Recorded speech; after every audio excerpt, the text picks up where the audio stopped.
After last week's video, I've noticed that I didn't talk about the 10-year anniversary of the Nintendo 3DS. Granted, I didn't have enough room to make videos. Heck, I did a video of Animal Crossing for the anniversary, and I had to make an episode of Media Memories since I haven't put one up 2 months ago. Also, I was going to talk about Paramount Plus streaming, but I'm moving it to next month. So, for the change of the video, I'm going to do a video on the 3DS. The Nintendo 3DS was revealed back in E3 2010, a non-glasses free 3D of a DS lookalike, which it looked cool, and I did like the idea of using 3D effect while playing a game. By March 27th, 2011, in the United States, the 3DS was launched. By summer, the 3DS wasn't selling that much, so for Nintendo's profit in late July 2011, they cut the price of the 3DS from $249.99 to $169.99. When I heard about it, I was shocked that the 3DS had a price drop. Not only that, but the two big games came out later that year, Super Mario 3D Land and Mario Kart 7. I got mine for Christmas 2011, and the color I got was flame red, because red's my favorite color, obviously. Then in 2012, Nintendo announced a new model for the 3DS, just like the DSi, introducing the 3DS XL, a big, larger screen size compared to the last one.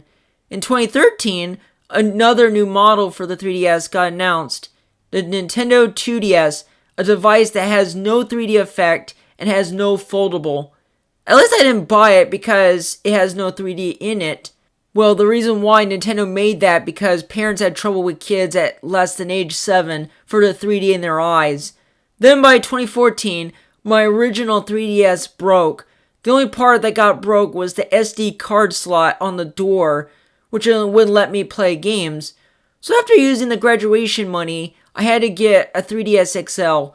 Then a couple months ago, Nintendo announced another new model for the 3DS, this time with double more. The normal new 3DS and new 3DS XL.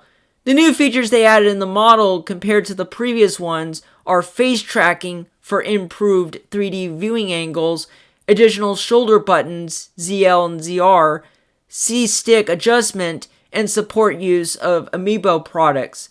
Yeah, they use some games to the new 3DS, not the original 3DS. Then in 2017, Nintendo announced the final model for the 3DS, the new 2DS XL, which it has the same features as the new 3DS, but it has no 3D effect. Yeah, that would be the last model because it came out the same year as the successful Nintendo Switch. By 2019, 3DS was winding down first-party games like ports of Mario & Luigi Bowser's Inside Story and Kirby's Epic Yarn. As of now, the 3DS has been discontinued and the Switch took its place. Anyways, enough about the history of the 3DS. I want to talk about the system itself. It's a pretty good system. I tried a little bit of the new 3DS XL demos at Target or GameStop, and they were pretty cool, but it wasn't worth to buy another 3DS because at the time I had the original 3DS XL. In fact, I liked the 3DS XL more than the original 3DS. For some reason, it felt more comfortable, and the bigger screen can see a lot better. The applications in the 3DS are pretty good. You have the eShop where you can download games, especially retail games, Meme Maker, Street Pass Me Plaza, Face Raiders, AR games, and even services like Netflix, Hulu, and YouTube. Speaking of games, the lineups for the 3DS have been pretty good. Super Smash Bros. 4 has been released for the first time on a handheld. So many lineup of games that I enjoyed.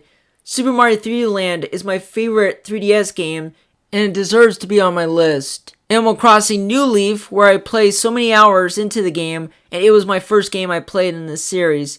And obviously the Pokemon games were a ton of fun, even with the start of the Legend of Zelda series, video of that coming soon.